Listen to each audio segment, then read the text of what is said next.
Bueno, primero, de nuevo, darle las gracias a Marce por darnos este segundo encuentro.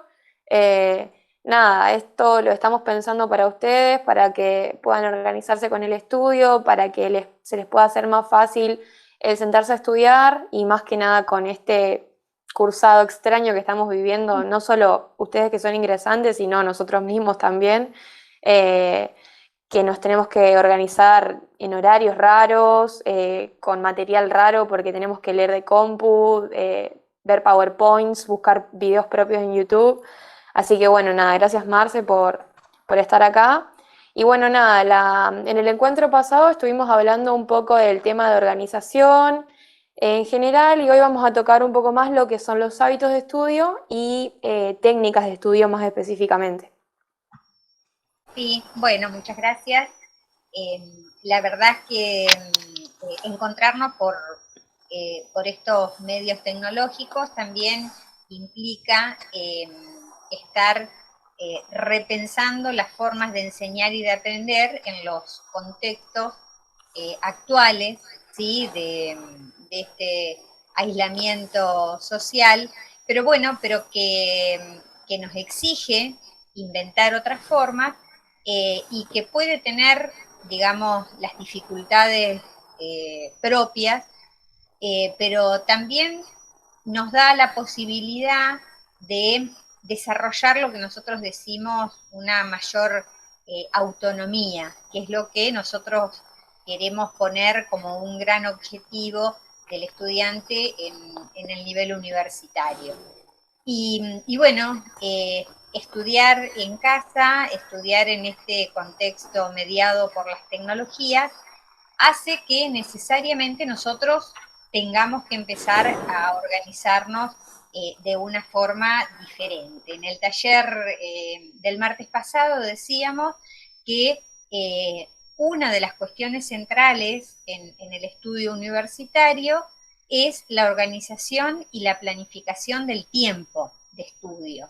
Algunos dirían que es una cuestión menor, pero los estudiosos del tema lo señalan a la organización como uno de los aspectos centrales del éxito académico. O sea que no es una cuestión menor que aprendamos a planificar nuestro tiempo, a organizar nuestras jornadas, sobre todo cuando no hay nadie que nos está diciendo hace esto en este momento, después tenés que hacer esto otro. Es decir, que nosotros tenemos que aprender a organizar nuestra rutina.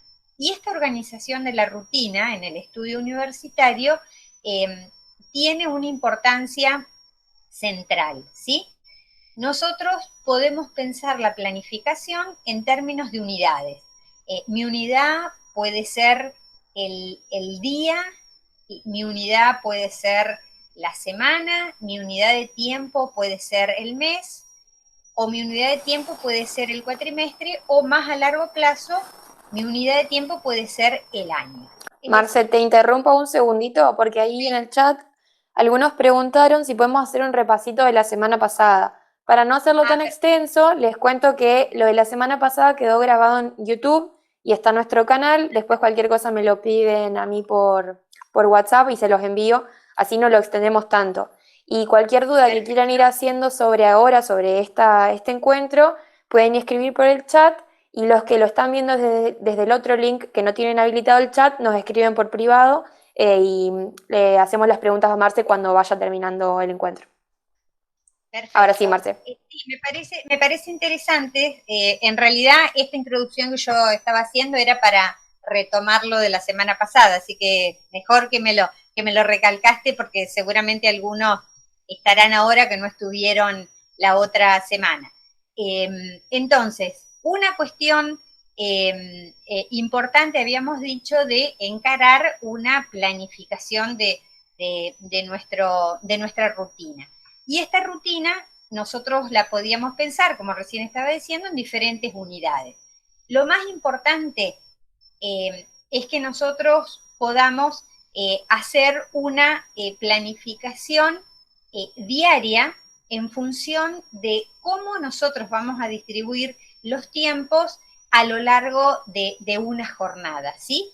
y a su vez después poder replicar esta planificación diaria a la semanal. Es decir, nosotros tenemos que hacer la distribución de los tiempos que vamos a utilizar, no solo para el estudio, sino pensar de qué manera nosotros distribuimos cada una de las tareas que desarrollamos, en este caso, en nuestra propia casa. Es decir, que tenemos que dividir el tiempo de descanso, el tiempo de estudio, el tiempo de comer, el tiempo de hacer actividades de lectura, de gimnasia, de actividad social de contacto, etcétera. Es decir, que nosotros de cada uno de los días tenemos que poder hacer un diagrama, una planificación, y yo les decía en el encuentro pasado que es interesante poder hacer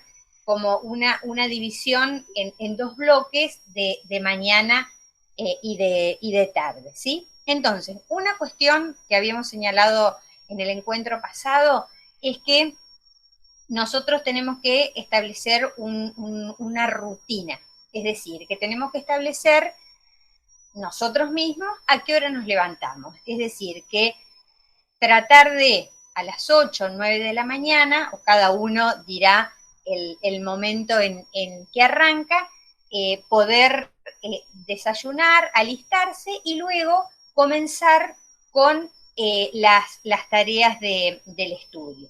Hay que establecer horarios, ¿sí?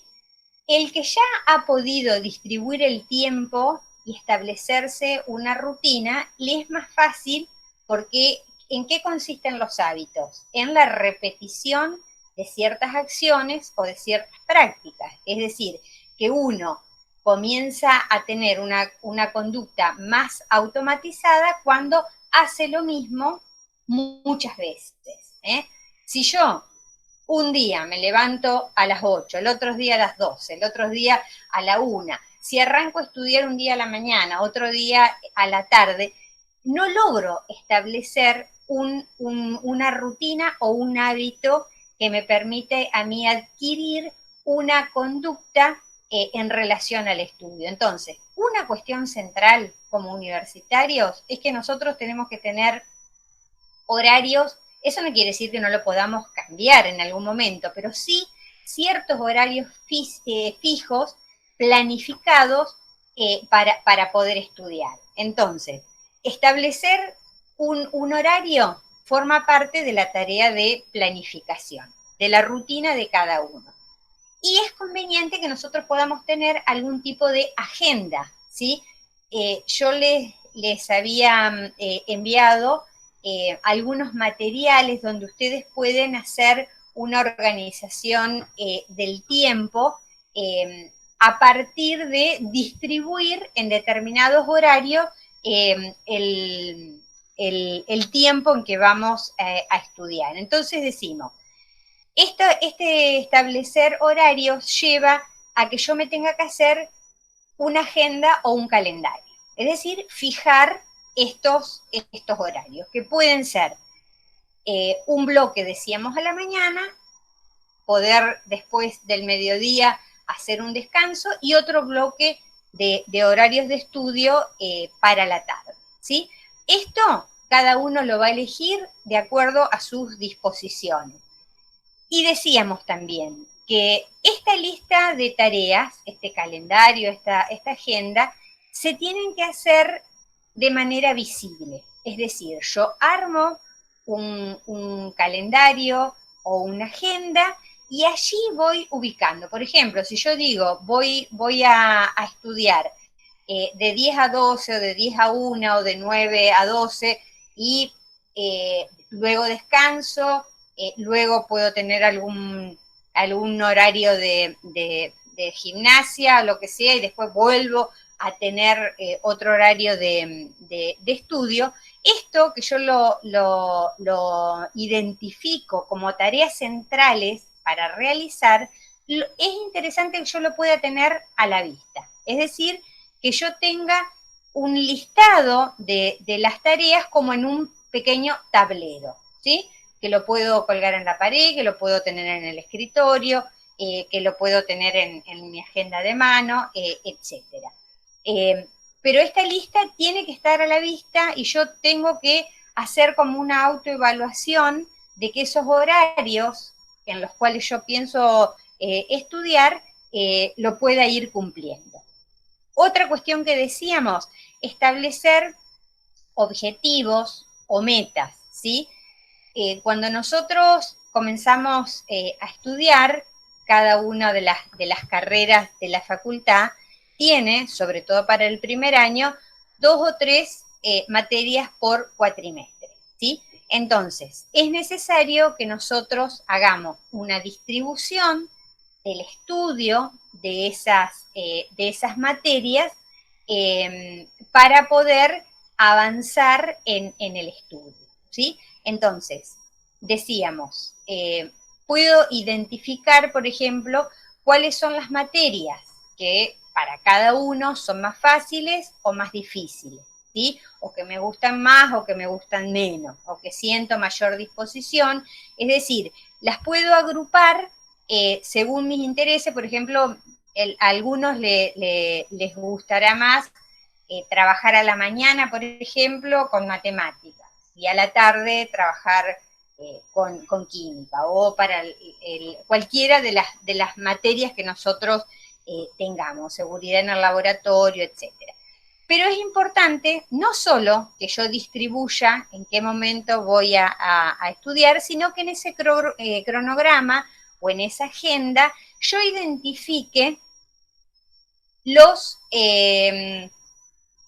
fechas importantes en las cuales yo tengo que tener en cuenta, que puede ser la entrega de un trabajo práctico, o la planificación de un parcial, o la realización de un informe, lo que tenga que hacer, o participar en los foros, etcétera, ¿sí? Es decir, que yo tengo que tener en mi agenda el listado de las tareas o fechas importantes, porque ustedes tienen que tener en cuenta que para poder cumplir estas tareas necesito prever con cierta anticipación cuánto tiempo me va a demandar estas acciones, ¿sí? Entonces, decíamos, establecer el horario, la agenda, las listas de tareas. Y otro aspecto importante también a tener en cuenta en esta planificación es el espacio o el lugar donde voy a estudiar, ¿sí? A veces depende las situaciones personales de cada uno, puede disponer de una computadora en su propia pieza, o puede tener una computadora compartida con la familia. En el caso que sea, es importante que cada uno pueda identificar cuál es el lugar o el espacio donde va a estudiar. Un pequeño escritorio, una mesa, donde pueda tener concentrados todos los materiales que va a utilizar. Hay estudios que dicen que el poder tener cerca o concentrado todos los materiales agiliza el proceso de estudio, porque no es lo mismo si yo me tengo que poner a buscar el apunte, lo tengo a aquel lado, o el libro allá, o los fibrones me los dejé en tal lado. Es decir, es un tiempo innecesario que uno con organización, todo eso, digamos, se optimiza. Entonces, tengo que tener los apuntes, mi cuaderno o las hojas para poder escribir, los textos, etcétera. Y si tengo que leer los apuntes de la computadora, tenerlos todo, digamos, en un escritorio mínimamente ordenado, para que eso facilite, digamos, cierta comodidad y para mejorar la productividad, ¿sí? Y es muy importante que no solo tener este lugar de estudio, sino que también el tener en claro el tipo de conexiones. ¿Cuándo tengo que mirar la plataforma? ¿En qué momento tengo que hacer las lecturas? Chequear el correo si me mandan también notificaciones, estar también activo en los chats o en los foros, porque también es interesante pensar que por más que uno esté solo en la casa estudiando, también es necesaria un aprendizaje colaborativo con otros compañeros, con las consultas a los docentes, es decir, que se aprenda, digamos, en forma virtual. Eso no quiere decir que no se tenga que compartir también el aprendizaje. Y otra cuestión muy interesante en términos de esto, de pensar la colaboración, es que nunca nos quedemos con dudas, ¿sí? Hay que hacer las consultas en el momento que se nos despiertan las preguntas o los interrogantes, ¿sí? Que puede ser a los docentes, que pueden ser a los ayudantes, que pueden ser a los tutores, que pueden ser a un compañero, que pueden ser a los chicos del centro, pero no quedarnos con determinadas dudas que no nos permiten avanzar, ¿sí? Entonces, como ven, es como que uno tiene que hacer una preparación de cómo tiene que encarar el estudio. Todo esto, que es la planificación, la organización, armar un plan, planificar el estudio, ya es una estrategia de aprendizaje, ¿sí? Porque que yo me arme una rutina de trabajo, que pueda organizarme las fechas, me permite trabajar en forma más planificada y más organizada, ¿sí? Entonces, forma parte de la planificación estratégica el pensar el qué, el cuándo y el dónde tengo que estudiar. En el texto de organización y planificación de estudio que yo les había compartido, te habla de elaborar un plan de acción para el estudio, ¿sí? Y una de las cuestiones que se señala allí es que podamos planificar estos procesos de estudio de una manera estable, es decir, armarnos una rutina de estudio.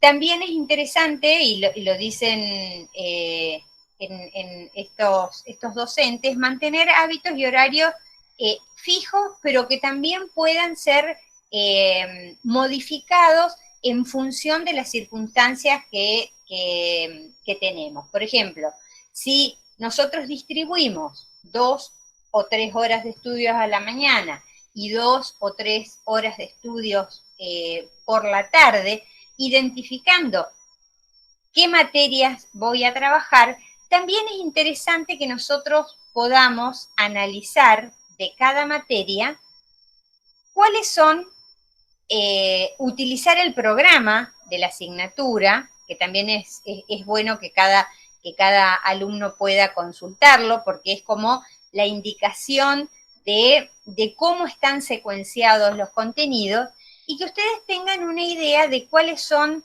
todos los temas que se desarrollan, cada uno de los tópicos, porque los temas o las unidades que ustedes van a tener que estudiar, los van a tener que distribuir en los días, semanas y meses que ustedes cursan una asignatura, ¿sí? Entonces, una buena medida de organización es que ustedes puedan desglosar, por ejemplo, en el día lunes voy a trabajar el tema 1 de esta unidad,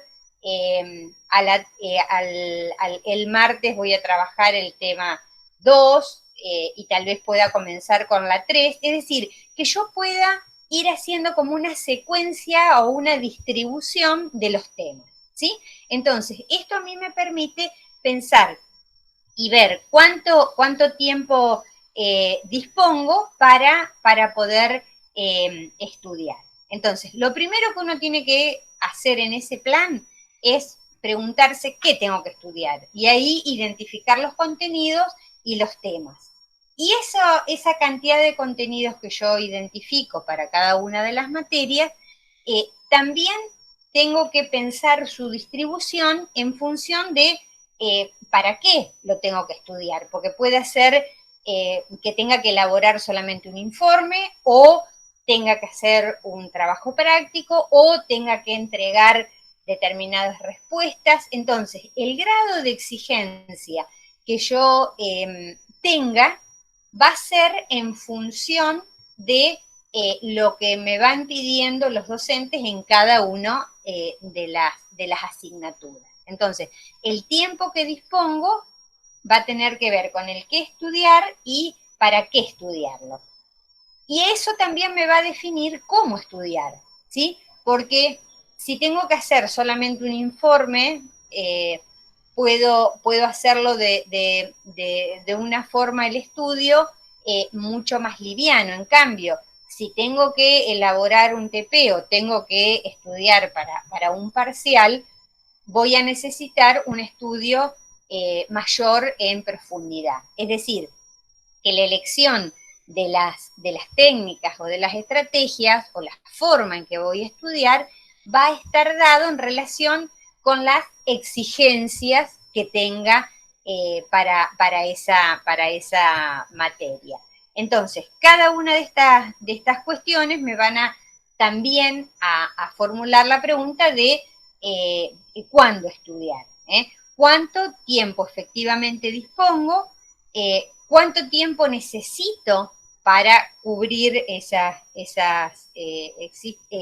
exigencias y cuánto puedo efectivamente dedicarle a cada actividad. Por eso la planificación del tiempo es tan importante. Si ustedes pues quieren mirar o revisar cada uno de estos aspectos, pueden mirar. Yo acá le quería mostrar en la pantalla, vamos a ver si puedo mostrárselo. Marce, respecto de esto que estábamos hablando de la organización, de generar este calendario de horarios y de planificar día a día, una de las preguntas que estaban hablando los chicos es respecto de la siesta. ¿Qué opinas respecto de la siesta? Después de comer, antes de estudiar y eso. ¿En la siesta me decías? Claro, el hecho Los de chicos, tomarte, dormir una siesta antes de seguir avanzando. claro, preguntan si Mira, es una costumbre innecesaria o si te ayuda a recuperar energía. bueno, ustedes saben que acá hay muchas bibliotecas para un lado y para el otro, pero en realidad lo que como indicación, digamos, de la mayor productividad en cuanto al estudio, siempre que nosotros nos organicemos en un lapso de tiempo para estudiar, es importante que estemos descansados, ¿sí? Si yo arranco a las 10:30 de la noche, después de un día que hice un montón de cosas, y si yo arranco a esa hora a estudiar, a mí muy productivo no me va a hacer. ¿Qué es lo que dicen los psicólogos en relación a la psicología del aprendizaje? Que el tiempo de estudio tiene que estar, digamos, pensado en los momentos que yo tengo mayor energía, es de haber descansado, ¿sí? Por eso, la mañana, que necesariamente tiene que ser tan temprano, eso depende también de cómo uno se organiza. Hay gente que le gusta estar desde muy temprano, hay otros que les gusta arrancar un poco más tarde, 8 o 9 de la mañana. Eso depende de las características de cada uno.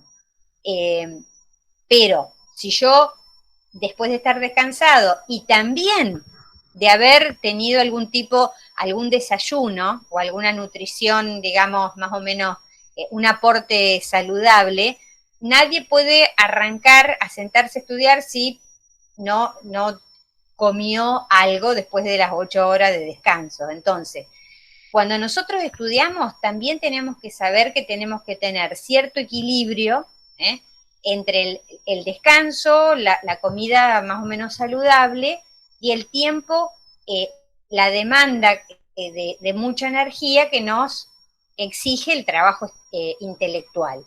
Entonces, los horarios que yo identifico para estudiar son después de haber descansado, que puede ser a la mañana, que uno puede empezar estudiando 1, 2 o 3 horas, después yo puedo comer al mediodía, a las 12 o a la 1, lo que cada uno tiene más o menos organizado. Puede tener un periodo que puede ser dormir siesta, o que puede ser descansar, o puede ser mirar una peli, o puede ser hacer ejercicio. Eso, digamos, también depende de las características de cada uno.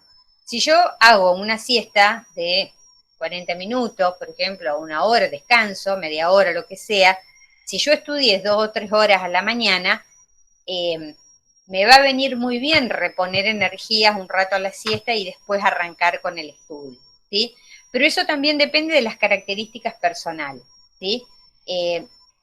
La indicación es que uno puede hacer las pausas en el estudio, porque uno no estudia 2 o 3 horas seguidas. Habíamos dicho en el encuentro pasado que también es importante tener periodos de 30, 40, 50 minutos a medida que uno los va, digamos, alargando, y luego 10 minutos de descanso. Por ejemplo, la indicación es 50 minutos uno estudia, 10 descansa, 50 minutos, 10 descansa, ¿sí?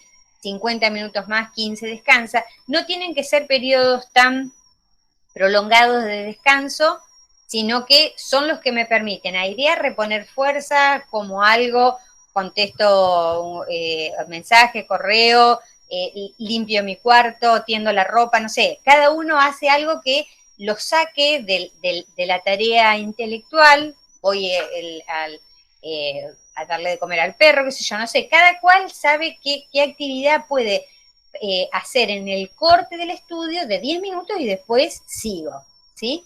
Entonces, este tiempo hace que a mí pueda lograr concentración en la tarea, ¿sí? Entonces, la siesta, que era lo que me habían preguntado, puede ser un momento de descanso después de comer, que no necesariamente algunos duermen, algunos se quedan un rato descansando, y me permite a mí reponer energías para después, como si tengo planificado las horas de estudio, que pueden ser a partir de las 3, de las 4, de las 5 de la tarde, 2 o 3 horas más. El tiempo, la cantidad de tiempo también va a estar en función de las entregas, de las exigencias que uno tiene. En periodos normales uno le insume tal vez menos horas, y después, digamos, cuando se acercan los periodos de entrega de trabajos prácticos, etcétera, y tiene que acelerar un poco más para que le alcance el tiempo, ¿sí? Entonces, bueno, eso también tiene que ver con en el cronograma que uno tenga, cuáles son las exigencias académicas, ¿sí? Pero es muy importante, digamos, que nosotros vayamos haciendo como una prueba, sobre todo esto se los digo a los chicos de primer año, de cómo van a organizar su tiempo, cómo lo van planificando. Por eso, en uno de los materiales que yo les compartí, el de organización y planificación del tiempo, cómo organizar el tiempo en forma eficaz, planteaba que cada uno primero se observe un par de semanas, cuál es el tiempo mejor para trabajar, cuántas horas aguanta, cuánto puede sumar o restar de esto, ¿sí? Y que después se arme el cronograma y que se arme la rutina. Porque cuando uno respecto de arma eso la nosotros, rutina, es como que perdón, se compromete, ¿sí? perdón. Respecto de eso, de lo que es el material, nosotros se lo vamos a estar brindando por mail a todos, así Sí, que eso por un lado. Y por otro sí. lado están preguntando cuántas horas por día es necesario estudiar o cuánto es lo recomendable. Eso vos más o menos estuviste hablando la semana pasada, pero para que des una idea. Bien.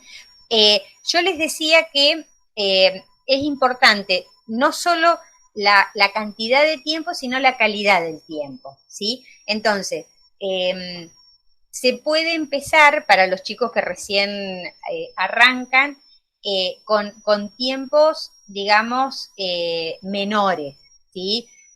Por ejemplo, que se pueda trabajar 1 o 2 horas a la mañana, 1 o 2 horas a la tarde y después arrancar un poco más, 3 o más horas en los bloques de la mañana y de la tarde. Yo les sugiero en este momento, digamos, de estudio en casa virtual, que se organicen en estos dos bloques, digamos, a la mañana y a la tarde. Puede ser que si avanzan rápido y les parece que pueden ir llevando al día las materias, que han resuelto los ejercicios, que han podido leer los materiales, que pudieron resolver los problemas, etcétera. Y si dicen, bueno, yo me propongo 2 días, 2 tardes libres, por ejemplo. Pero esto va a depender de las características de cada uno y de las exigencias, porque lo que a uno le lleva a estudiar una semana, 2, a otros les lleva 3 o 4, ¿sí? Depende la cantidad de tiempo. Entonces les decía, tener intervalos de estudio, descanso, de 50 minutos o de 40 y de 10 minutos, pero que cada vez los puedan ir alargando, que pueden ser 1 o 2 horas o 3 a la mañana, 1, 2 o 3 horas a la tarde. Esto va a depender de la cantidad de materiales. Y una cosa es la cantidad de tiempo y otra es la calidad del tiempo, porque uno tiene que sentir, digamos, que el trabajo que está haciendo en términos de la comprensión también le resulte. Es decir, que uno tiene que ir como autoevaluándose qué está haciendo en ese tiempo. Porque podemos decir, no solo hay que leer, ¿sí? Estudiar no es solo leer, ¿sí? Uno tiene que procesar esa información con diversas actividades que tiene que ir realizando sobre cada uno de los temas, digamos, que en las materias le están proponiendo, ¿sí? Entonces, ahora vamos a ir viendo algunas técnicas, digamos, o estrategias para trabajar los textos, ¿sí?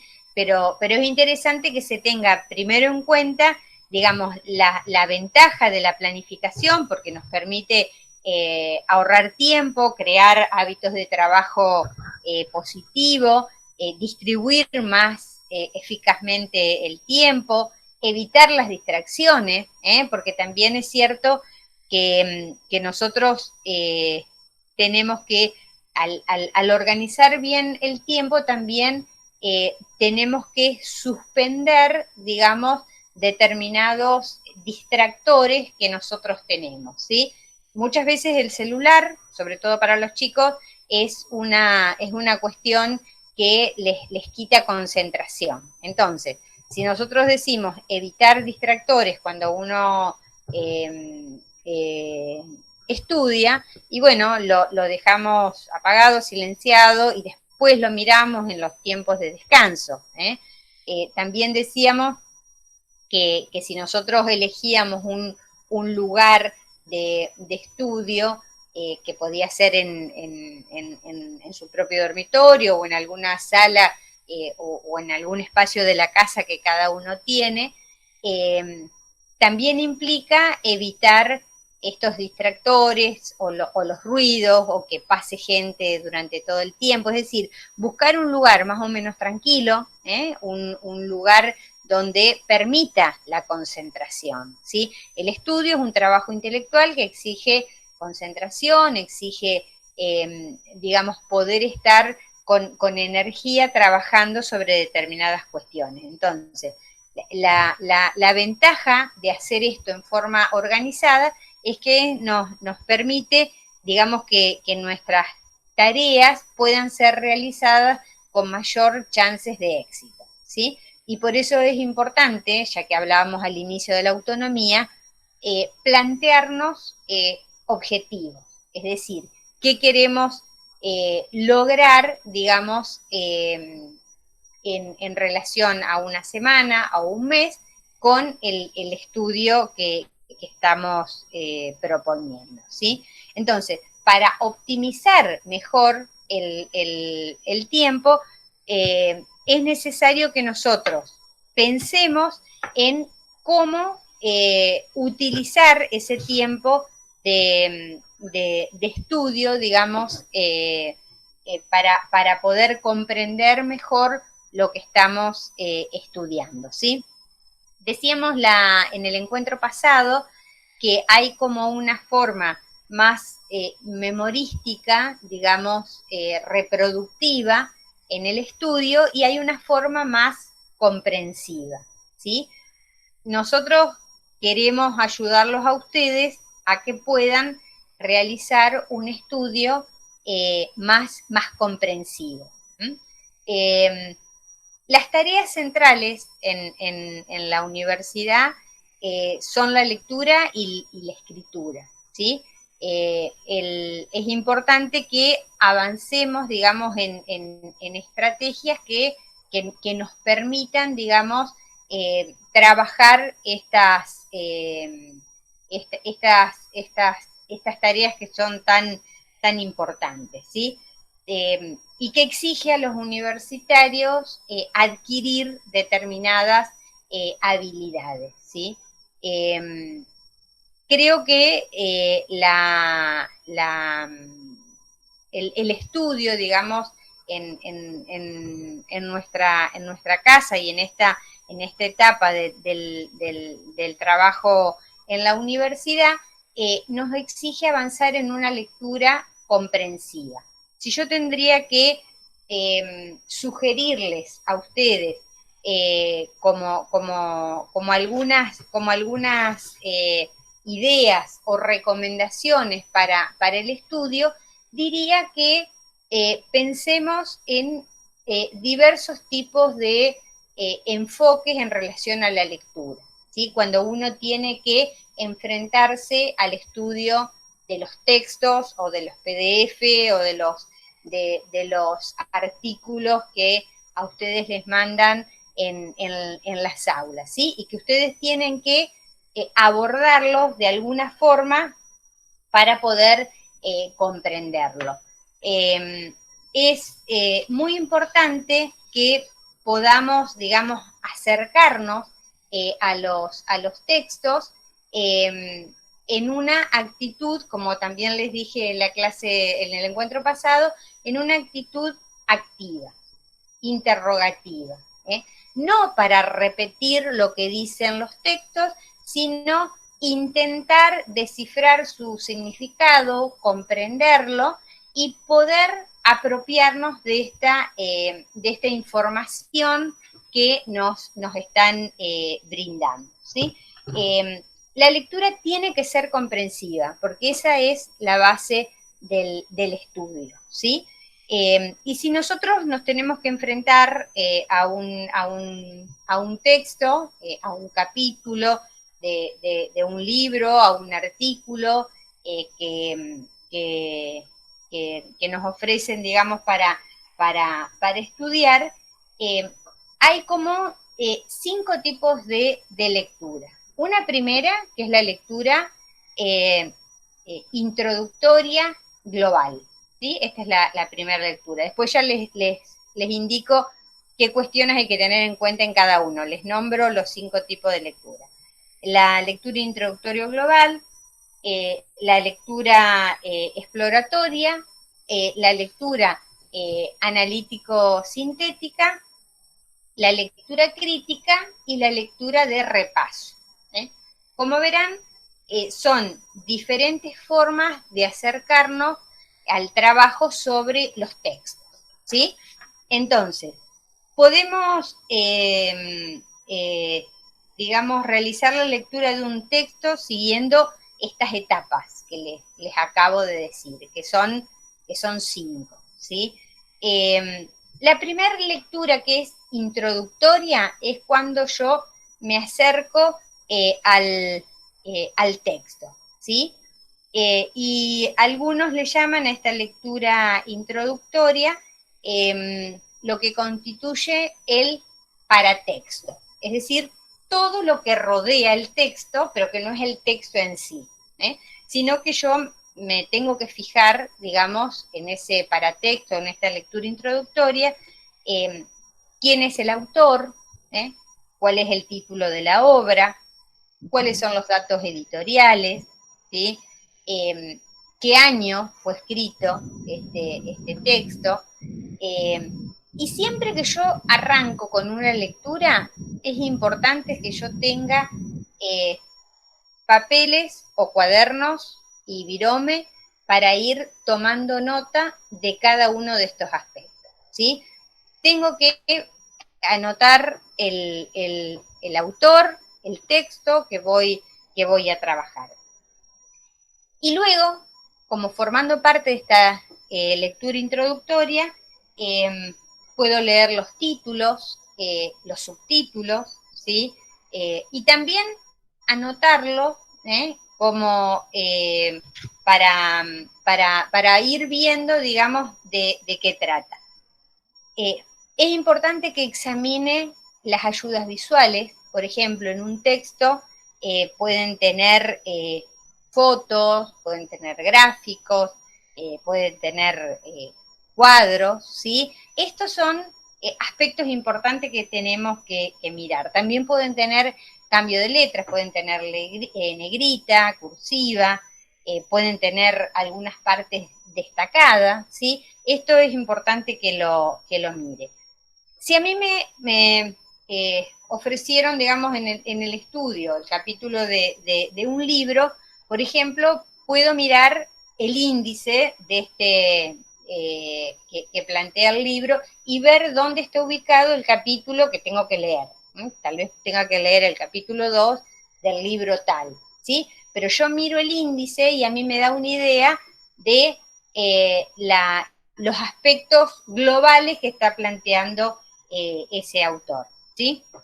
También si tengo el libro entero, a veces se ofrece, digamos, solo el capítulo, pero por ahí es el texto entero y yo puedo mirar la introducción, puedo ver, digamos, una conclusión, etcétera.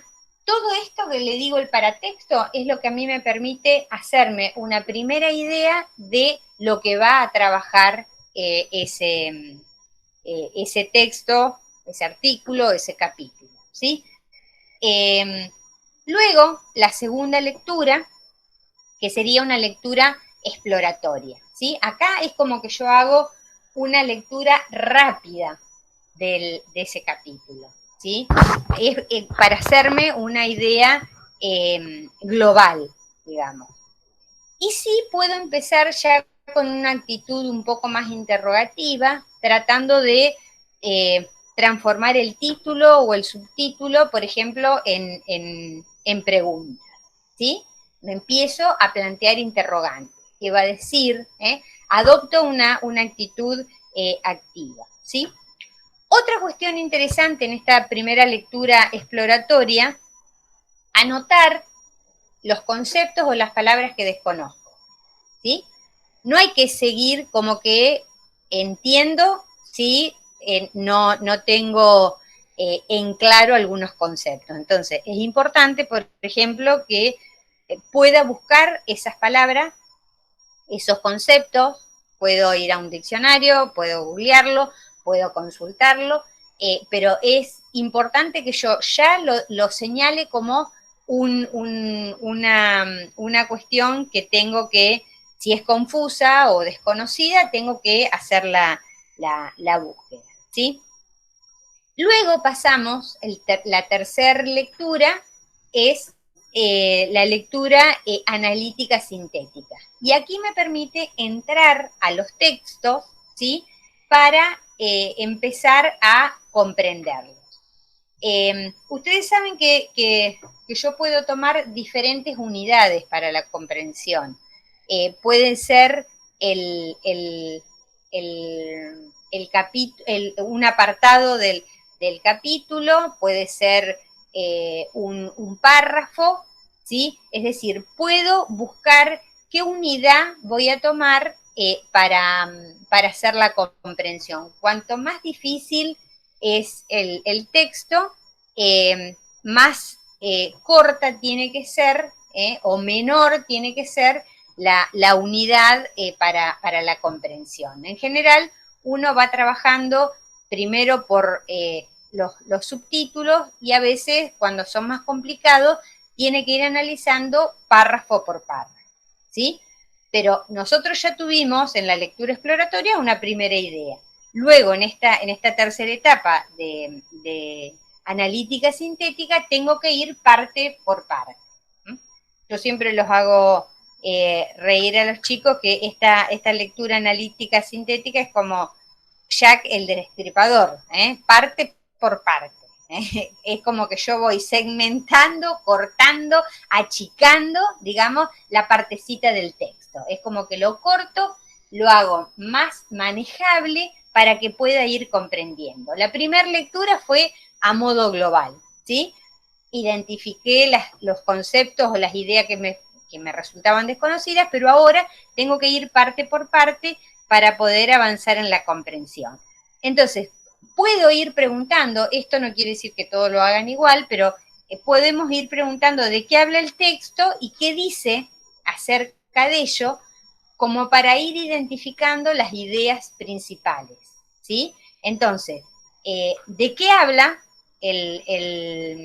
este párrafo o este apartado del texto? Cuando yo digo de qué habla, voy anotando en el margen o en mis apuntes los conceptos o las ideas que serían más importantes. Si nosotros tenemos el texto que lo podemos marcar, si está impreso, haríamos lo que se llama la anotación marginal. Es decir, anoto en el borde de la hoja. Y si yo le pregunto qué dice acerca de esta idea, lo que me permite a mí es subrayar en el texto. Y acá estaríamos hablando de la técnica del subrayado. Es decir, de cada apartado, de cada párrafo, voy identificando las ideas más importantes que está planteando en el texto. Y cada 2 o 3 párrafos voy releyendo de qué forma yo fui haciendo la anotación marginal. Es decir, voy viendo qué conceptos, qué ideas, qué marcas le voy haciendo al texto. Tratando de hacer como un hilo en el texto que me permita ir conectando y haciéndome una idea. Es muy importante que yo vaya anotando todo esto. Por eso el subrayado no se hace en la primera lectura.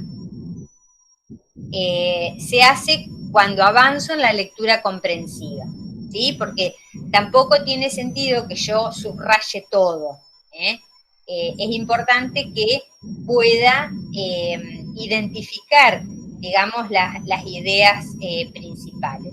Y con este subrayado yo puedo hacer un resumen del texto. Es decir, como que yo voy no solo achicando o acortando o haciendo más manejable el texto, sino que le voy dando un sentido más personal. Voy articulando esas ideas del texto en un resumen, en un escrito que tengo que ir haciendo. Es decir, que no, cuando yo estudio, cuando hago una lectura comprensiva, no solamente tengo que leer y en todo caso subrayar.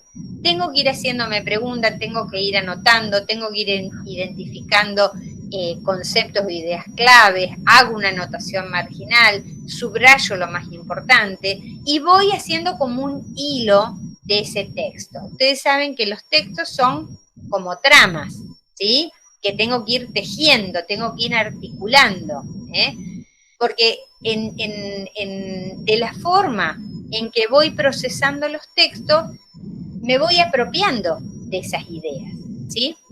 Que no es solamente repetirlas, ¿sí? Entonces, puedo hacer un resumen o también puedo hacer una síntesis, ¿sí? Que implica que le doy una mirada más personal, lo puedo explicar con mis propias palabras, ¿eh? Entonces, me voy apropiando de estos textos, voy haciendo distintas tareas, voy haciéndole distintos procesos a estos textos. Luego que hice la anotación marginal, que subrayé las ideas centrales, que pude hacer un resumen o que realicé una síntesis, todo esto puedo hacerlo en la computadora, pero puedo hacerlo también a mano alzada en el cuaderno. Luego paso a una cuarta etapa, que es la lectura crítica, ¿sí? Según sea el contenido de los textos que nos están planteando, podemos empezar a realizar algunas actividades. Por ejemplo, esto que estuve leyendo sobre química, matemática, psicología, lo que sea de la materia que estemos estudiando, tratar de conectar estos conocimientos con algunos con lo que podemos observar en la realidad, con algo del contexto social, político, cultural, científico, etc. Es decir, conectar o empezar a vincular lo que yo leí con algo que puede ser de la vida cotidiana, etc. Otra actividad que puedo hacer en esta lectura crítica es poder vincular o relacionar esto que estoy estudiando con mis propias ideas. Es decir, que lo pueda vincular a algo que yo ya sé, alguna experiencia que tuve, ¿sí? También puede resultar interesante elaborar ejemplos, ¿sí? Sobre esto que leemos. También podemos hacer alguna valoración en términos de un análisis crítico. Podemos también relacionarlo con otros textos que ya leímos. Es decir, que son todas actividades que me permiten avanzar en una mirada más crítica. Y luego, la última, que es la lectura de repaso, que tiene que ver a que volvamos a mirar lo que nosotros elaboramos en la fase analítica sintética, que puede ser volver a mirar el resumen, y que nosotros podemos tratar de explicárselo a un compañero, por ejemplo. O podemos traducirlo en el repaso a partir de realizar un esquema. Si nosotros hicimos síntesis, resumen y síntesis, también otra estrategia muy interesante puede ser la elaboración de esquemas, ¿sí? Entonces, estos 5 tipos de lecturas es como que nos permiten a nosotros tener una mirada introductoria del paratexto, una lectura global, luego una lectura analítica sintética que me permite identificar lo central, subrayando, haciendo anotación marginal, haciendo algún esquema, luego una lectura crítica, tratando de vincular esto que estudiamos con la realidad o con otros, con lo que con lo que hemos leído o con algo que nos interesa, y luego una lectura de repaso que nos permite ver, digamos, qué cuestiones han quedado más claras. Es decir, que la lectura comprensiva hace que nosotros podamos identificar de qué manera estamos aprendiendo. Como verán, esto exige tiempo, hacer una lectura comprensiva.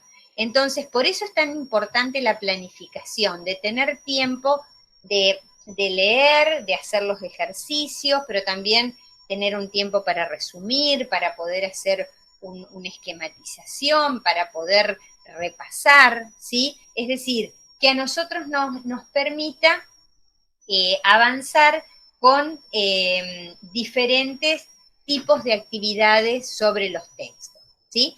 Y sobre todo cuando nosotros tenemos consignas precisas que nos dan los docentes en relación a los trabajos prácticos o algún informe, esto me va a permitir a mí direccionar qué tipo de tarea tengo que realizar, ¿sí?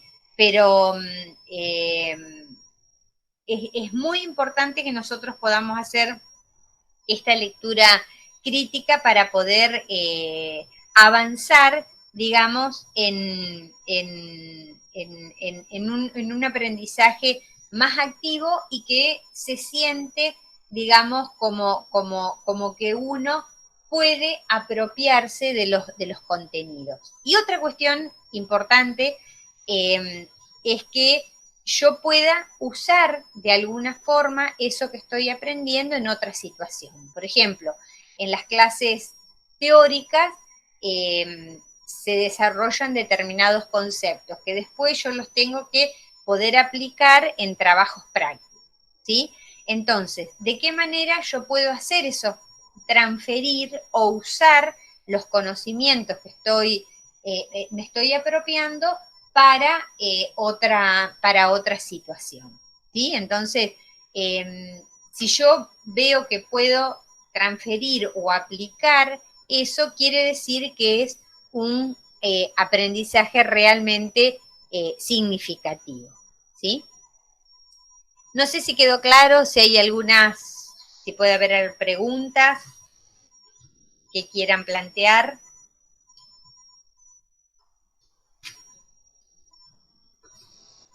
Si hay alguien que tenga alguna duda.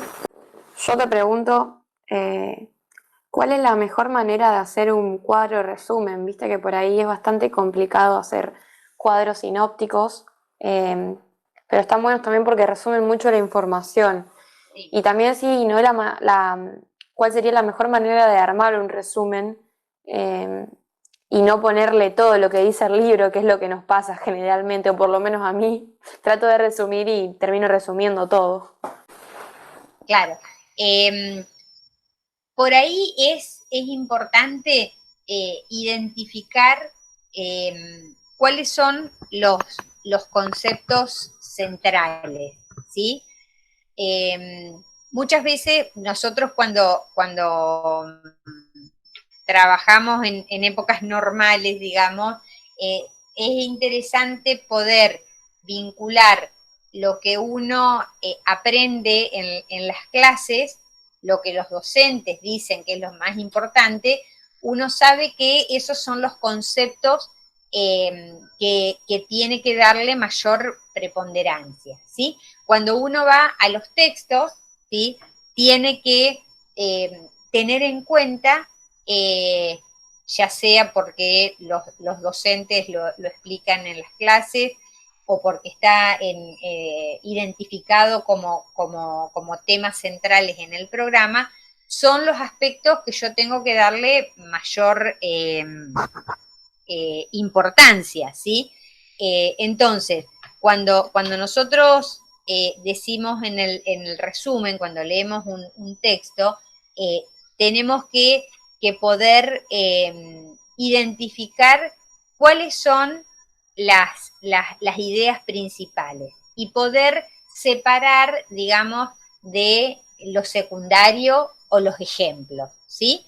Y cuando nosotros hacemos el resumen, tenemos que poner el foco, digamos, en estas ideas sin las cuales el texto perdería sentido. Entonces, todo lo que son aclaraciones, todo lo que es secundario, todo lo que es ejemplo, lo tenemos que sacar, nos tenemos que quedar, en términos del subrayado, con lo que sería más importante para entender ese apartado o esos conceptos o esas categorías que se están trabajando, ¿sí? Entonces, el resumen tiene que dar cuenta de las ideas principales o de las ideas centrales, ¿eh? Entonces, uno tiene que poder compactar la información más relevante, ¿eh? Y como vos decías, no que en el resumen o en el subrayado esté todo, ¿eh? Tengo que aprender a jerarquizar, a ver cuáles de esas ideas son las más importantes, ¿sí? Entonces, es como que uno va al foco, digamos, de lo que se están planteando en ese texto, ¿sí? Y cuando uno realiza, digamos, la identificación de las ideas centrales, luego tiene que poder volcarla en un esquema, ¿sí? En una representación gráfica de esos conceptos, ¿sí? Entonces, tanto el resumen, que son las ideas centrales de un texto articuladas, respetando, digamos, la lógica o la mirada del autor, como una síntesis, que eso implica una mirada más personal y que ustedes lo pueden procesar a partir de sus propias palabras, tanto desde el resumen como de la síntesis. Luego se hace el esquema, identificando los conceptos más importantes o las categorías más importantes y los vínculos entre esas ideas, ¿sí? Sí, me estabas por preguntar algo.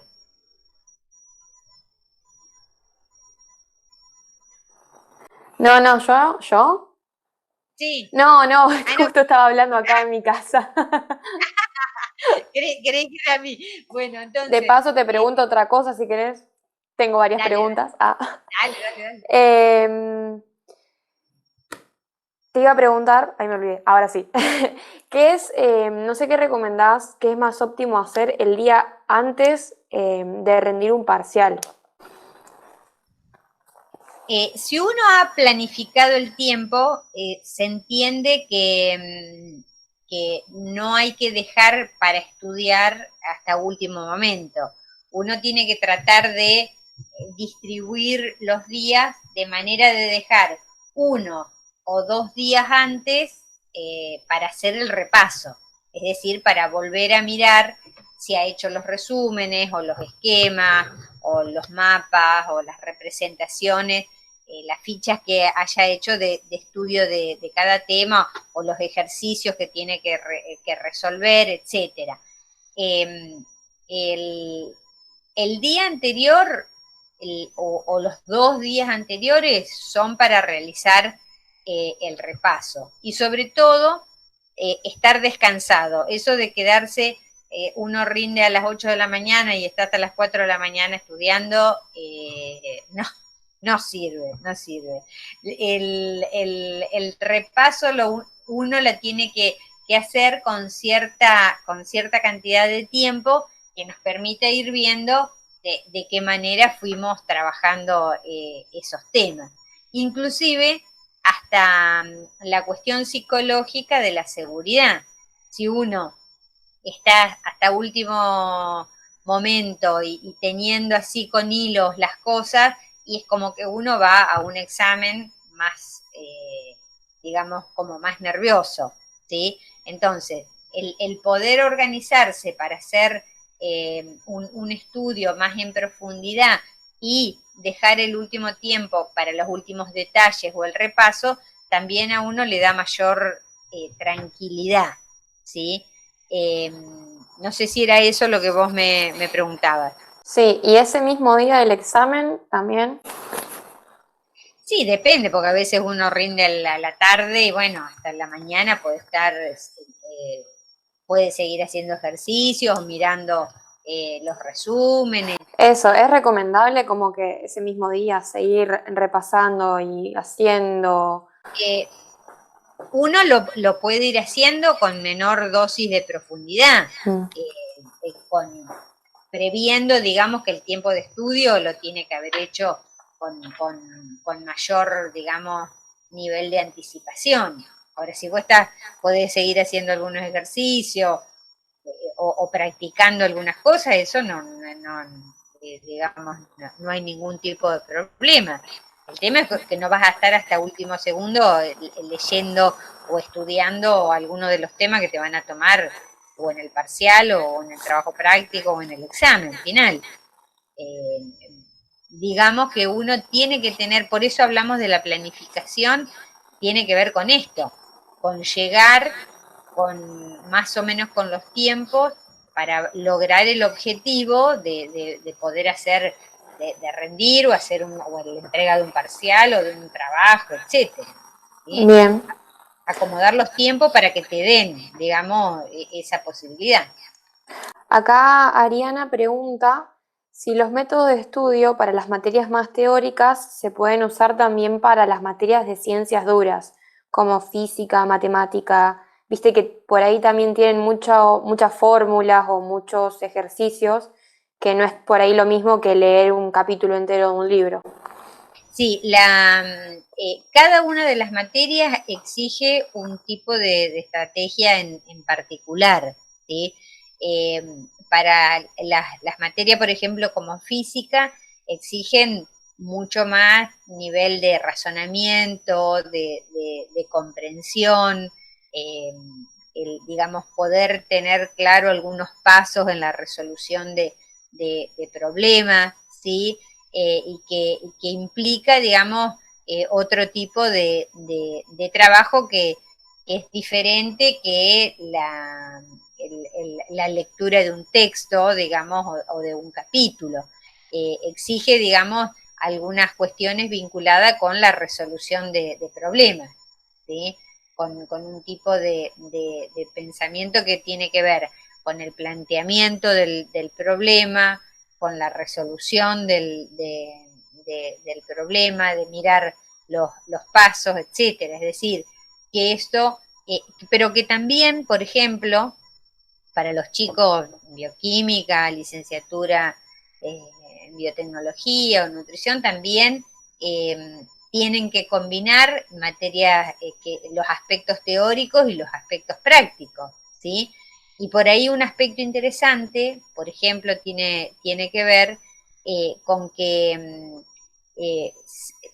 cada uno va a identificar en qué momento le conviene hacer la resolución de problemas o de ejercicios o el aprendizaje de fórmulas. Si conjuntamente con la propuesta teórica, digamos, de esos conceptos, porque también es interesante que se pueda entender esas conexiones, porque las materias tienen todas una parte teórica y una parte práctica, que también uno tiene que avanzar en los nexos y las conexiones entre esto, porque una fórmula, un problema, no se hace sin la utilización y la reflexión de determinados principios teóricos también. Entonces, lo que decía yo hoy en relación a la aplicación, digamos, de esos conocimientos, qué vínculos tienen cada uno de los conceptos que se estudian con luego, digamos, la resolución de problemas o el planteo de fórmulas, ¿sí? No es una cosa por un lado y otra cosa por el otro. Uno tiene que ir estudiando ambos en forma articulada. Por eso les decía, por ejemplo, si estudiamos matemáticas o estudiamos química, si yo la mañana, digamos, la utilizo para estudiar química, y bueno, tal vez puedo arrancar con el material más teórico, pero también después tengo que poder hacer algunos ejercicios, o resolver problemas, o el aprendizaje de las fórmulas, ¿sí? Algunos dicen que, por ejemplo, para acordarse de la fórmula, uno tiene que tener un aprendizaje con mucha memoria, ¿sí? Y algunos utilizan, por ejemplo, algunas reglas mnemotécnicas para acordarse ciertas fórmulas, que pueden servir, digamos, para el recuerdo, en tanto y en cuanto uno la pueda vincular significativamente con lo que esas fórmulas están significando. ¿Sí? Porque uno de nada sirve acordarse una fórmula si uno no entiende cuál es el sentido o el significado. Entonces, lo que es importante es que cada tipo de materia tiene un enfoque y una técnica diferente, ¿sí? Y que también uno tiene que ir aprendiendo cuál es la forma en que le resulte mejor, ¿sí? Porque no hay un método que sirva igual para todo, ¿sí? Entonces cada uno tiene que ir acomodándolo a las características, digamos, personales del estudiante y a las exigencias también de los docentes, porque hay docentes que exigen mayor reproducción o memoria, y hay otros docentes que lo plantean en forma más comprensiva, más de razonamiento, más que implica pensar. Entonces, bueno, eh, eh, plantean, digamos, formas de aprendizaje un poco más críticos o más reflexivos. Entonces, también uno, la forma en que elige estudiar tiene que ver con el tipo de exigencia que tiene la cátedra. Eso también es interesante que los alumnos puedan reconocerlo. Y esto cuando hablamos del aprendizaje de las reglas del estudiante universitario es que cada estudiante pueda darse cuenta también cuáles son las exigencias que esa cátedra, que ese profesor o profesora le está planteando. ¿eh? Porque uno no es que tiene que, que hacer, digamos, de la forma que le pidan, pero sí es cierto que hay algunas materias, digamos, que tienen ciertas características que nos exigen, bueno, en algunos ser más reflexivos, en otros ser un poco más reproductivos o mecánicos, etcétera. ¿Sí? Entonces uno tiene que poder identificar de qué forma son las exigencias académicas en cada espacio curricular. Y esto es interesante también que se logre.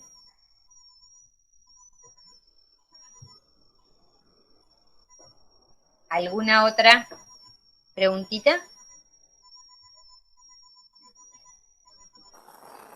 Los chicos por ahora no pusieron ninguna otra. Les quería mostrar algo.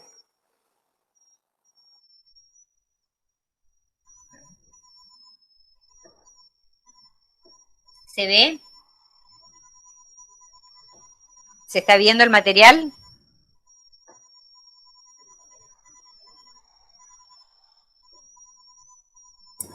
Sí, se ve. Ah, les quería mostrar este material de la Universidad de Granada, que por ahí les puede servir alguna de las indicaciones que plantean acá. Les, les, les muestro, por ejemplo, una cuestión central, digamos, en los hábitos de estudio en la universidad es que cada uno pueda planificar el tiempo de manera realista, ¿sí? Es decir, que cada uno va a poder organizar el tiempo de manera de que sea, digamos, más eficaz. Que estructure, digamos, el horario como si fueran 40 horas semanales de trabajo, ¿sí? Esta indicación que dan acá es pensar el estudio como la actividad central de ustedes en este momento. Entonces, hacerlo, digamos, con una estructura que implique, digamos, 8 horas o 6 o 5, depende lo que cada uno está dispuesto a trabajar, digamos, en el estudio. Utilizar el calendario para que cada uno pueda ver cuáles son las fechas más importantes de trabajos prácticos, exámenes, pero también en ese calendario, como dice acá, incluir horas de descanso, de ejercicios, de actividades sociales, y no cansarnos, porque también es importante no estar agotados, sino que cada uno organice su calendario, su rutina, sin que le resulte tan agotador. Otro de los aspectos que también ya lo dijimos, determinar el mejor lugar y momento, revisar todos los días, digamos, las tareas y los apuntes.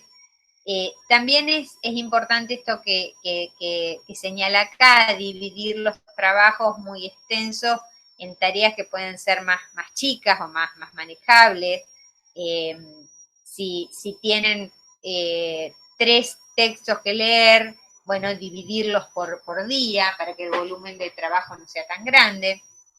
También es importante premiarse cuando uno realiza las tareas o logra algún objetivo. Y otro de los hábitos, y que es lo que nosotros veíamos recién, hay que revisar antes de leer todo el material que tenemos, leerlo comprensivamente, tomar notas a medida que vamos leyendo para poder hacer un esquema. También es interesante escribir un resumen con nuestras propias palabras, con las ideas centrales, o hacer un diagrama que puede expresar, digamos, los contenidos. Cada uno de estos aspectos nos sirven, digamos, para potenciar el estudio al máximo. Emplear estrategias para recordar ideas claves, por ejemplo, generar ejemplos, hacer resúmenes, fichas, el subrayado, las notas al margen. Algunos crean acrónimos que son como palabras que uno las usa para recordar fórmulas, como dice acá, dibujar diagramas. Bueno, hay como diferentes tipos de estrategias. Y me pareció buena estas que están señaladas acá, que son las 11 mejores estrategias para un buen rendimiento académico. Acá dice antes de ir a clase, pero nosotros decimos antes de comenzar a estudiar, hacer una lectura completa del material, subrayar y resumir el contenido. Cuando uno lee, ir haciendo preguntas sobre ese material y después intentar responderlas, anotar las dudas, buscar las palabras que desconozcan y escribir las definiciones después. Acá sería, bueno, no asistir, pero sí mirar todas las clases, prestar atención y tomar apuntes, preguntar cuando uno no entiende, si tenemos algún tutor, un JTP también, preguntar, consultar a los profesores, ¿sí? Hacer preguntas en los grupos, y participar, como dice acá, en talleres sobre hábitos de estudio y demás. Esta forma, digamos, de pensar el estudio en forma activa hace que uno se comprometa en las tareas que tiene que realizar. Y un aprendizaje más activo también tiene que ver con un compromiso en un proyecto personal. Es decir, uno estudia porque en un mediano o en un largo plazo quiere ser un determinado profesional o está incluido en un proyecto de vida. Entonces, lo que ahora hacemos chiquito, el estudio de una materia, en un cuatrimestre, en un año, lo estamos haciendo como escalones para llegar a un objetivo más grande, ¿sí? Entonces, la carrera universitaria es como peldaños que uno va subiendo o zigzag en un camino que nunca es derecho del todo, y uno tiene que ir haciendo, digamos, esas búsquedas eh, y gratificándose también en ese recorrido. Es decir, no hay que ver el estudio como una carga pesada, sino que uno está teniendo una relación con un área de conocimiento, de comprensión de la realidad, que también forma parte de un futuro profesional y de un futuro proyecto de vida. Es decir, que lo que uno va realizando tiene sentido no solo para ahora, sino también en un futuro, donde uno está comprometido. Digo porque por ahí es importante que nosotros estemos predispuestos, que estemos comprometidos con esto que estamos haciendo, ¿sí? Y no lo veamos como una carga, sino que estemos, digamos, implicados emocionalmente, psicológicamente y socialmente en el estudio. Bueno, creo que por el día de hoy Estamos. Te hago una última preguntita que hizo acá y cerramos si querés. dale. Acá No, Ari pregunta si recomendás estudiar con música o con ruido de fondo. Mira, algunos dicen que eso también tiene que ver con los estilos personales, pero muchos recomiendan estudiar con música, digamos, de sonidos suaves, digamos, que nos den como un fondo para el estudio. No con sonidos estridentes ni canciones que nos hagan perder, digamos, la concentración, sino algo más tranqui, digamos, que oficie como de fondo, inclusive hasta también para tapar otros ruidos que por ahí en la casa uno no puede estar en el más absoluto silencio. Entonces, bueno, a mucha gente esto le funciona para concentrarse, a otros les gusta estar en silencio y a otros les encanta la música fuerte y lo pueden hacer igual. Bueno, por eso digo, en general eso depende de los gustos, pero lo óptimo es algo tranqui, digamos, instrumental, que sirva de fondo. Eso puede funcionar bien para concentrarnos y como quedar como un ambiente, digamos, más tranqui, digamos, en el estudio. Pero como ya les digo, eso va en gustos personales. Lo importante es que no tengamos tantos distractores en el momento de estudio. Bueno, y si los tenemos, hacer como que no los escuchamos. No, tratar de tener los ambientes lo más tranquilos y ventilados. Ahora también con este tiempo del coronavirus, es importante hacer circular el aire, abrir ventanas, ventilar, si tenemos nuestro cuarto también hacer la limpieza, limpiar también nuestros elementos, el escritorio, lavarnos frecuentemente las manos, ¿sí? Esos hábitos que tendrían que ser comunes, bueno, pero que ahora hay que intensificarlos en esta época de pandemia, también tiene que ver con tener un ambiente y un lugar de estudio lo más saludable posible, ¿sí? Para cuidarnos entre todos también. Bueno, Marce, Bueno, no sé si tenés algo más para agregar. no, para la próxima vamos a retomar algunas cuestiones de los mapas conceptuales, que ustedes querían ver algo de esquematización, y también sería interesante que les planteen en esta semana los estudiantes las inquietudes o algunas dudas o algunos temas que quieran proponer para que lo abordemos Dale, sí, para el próximo encuentro. en el próximo encuentro. Bueno, yo te agradezco desde el MNR y desde la presidencia del Centro de Estudiantes y acá los chicos en el chat también te agradecen mucho Así que bueno, nos estamos encontrando en el próximo encuentro que vamos a ir armando. Esto lo vamos a dejar grabado, chicos, en YouTube por si quieren volver a verlo. Y bueno, el próximo encuentro también lo vamos a grabar por si no lo pueden llegar a ver. Así que bueno. Yo les dejo también algunos materiales para el que tenga ganas y quiera mirar sobre estrategias y técnicas, para que lo puedan bajar y que también les sirva para hacer su propio diagnóstico en relación a sus hábitos, a su planificación y a las diversas estrategias que pueden utilizar. Así que bueno, nos encontraremos el martes que viene, chicos. Dale, Marce, nos vemos. Muchas gracias. Bueno, hasta luego, nos vemos.